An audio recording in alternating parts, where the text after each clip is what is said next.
पोलिटिक्सको अर्थ के हो? पोलिटिक्स भनेको के हो?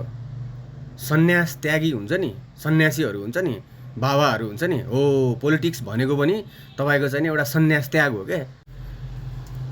भन्यो भने भने जस्तो हुन्छ है, दुःख मान्नु होला होइन।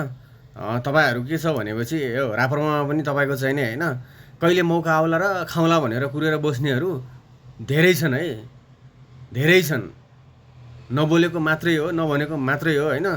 कसले के गरिरहेछ चुप लागेर सबको एनालाइसिस होइन हामी पनि गर्ने गर्छौँ क्या। कहिले मौका आउला र खाउँला भनेर कुदेर बस्नेहरू पनि यहाँ धेरै छन् होइन। त्यस्तो हो भनेपछि होइन राजनीति गर्न छोडिदिनुहोस् होइन।